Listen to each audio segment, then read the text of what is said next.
Hello everyone, I am Aadil bin Falaque of grade 6B from Rajagiri Seashore CMI School. Have you ever heard of a chocolate factory that makes marvelous and fantastic things with a crazy man running it?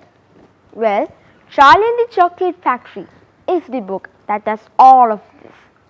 With Charlie, Mr. Willy Wonka, the four mischievous kids, the Oompa Loompas, and with their songs, this makes the children's most lovable book ever. Charlie and the Chocolate Factory was written by a famous British author, Roald Dahl, and trust me, this is one of the must-read children's fiction novels ever. It is a fantastic book and is suitable for children of all ages. It is so interesting that I couldn't stop reading it. And it's about a poor boy, Charlie Bucket, who was born in a very poor family. He had a big family and lived with 6 adults, 2 grandpas, 2 grandmas, his mom and his dad. Near to the poor house was a miraculous and wonderful chocolate factory, and the owner of this chocolate factory was Mr. Willy Wonka. One day there was an article in the newspaper that Mr. Willy Wonka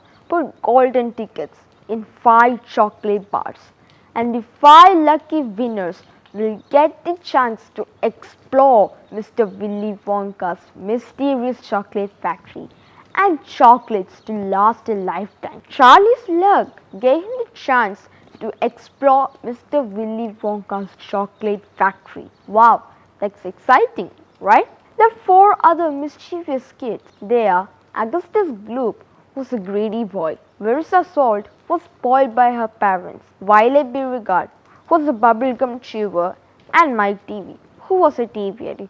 Charlie had to go to the factory with a family member, and Grandpa Joe was his companion. Both of them were very happy. Finally, the big day arrived. Mr. Willy Wonka waited for them in front of the factory and took them on a magical journey. Chocolate was everywhere. There were chocolate rivers and chocolate waterfalls. The visitors were introduced to the workers, the Oompa Loompas. They were dwarfs from the Oompa land and were constantly inventing songs and singing. When they go into the chocolate river, Augustus started eating everything he could, and in the end, he fell into the river and was almost drowned. Mr. Willy Wonka showed them a bubblegum he had just invented. Greedy Violet took it despite the warning, and she became a purple balloon. The next in line was the room where squirrels were cracking walnuts. Verissa wanted a squirrel, but Mr. Willy Wonka told her that they are not for sale.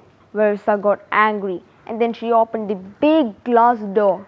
The squirrels thought that she was a nut and checked her and threw her into the rubbish chute. The chocolate TV room was the net, and Mr. Willy Wonka made chocolate TV. And with it, people could send little chocolates. Augustus was crazy about TV, and so he decided to go into the TV.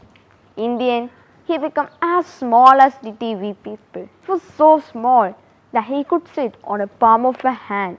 At the end, only Grandpa Joe and Charlie were left. Mr. Willy Wonka explained that the other kids are fine, and he had done all of this because he was searching for somebody to inherit his factory. He picked Charlie, so the whole family got the chance to move into the factory.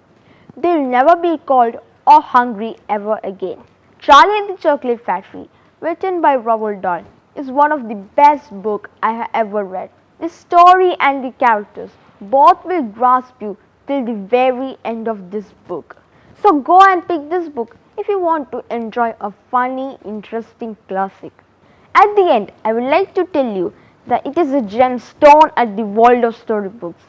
So go and start reading this book, and I am sure you will enjoy reading it. Thank you and have a nice day.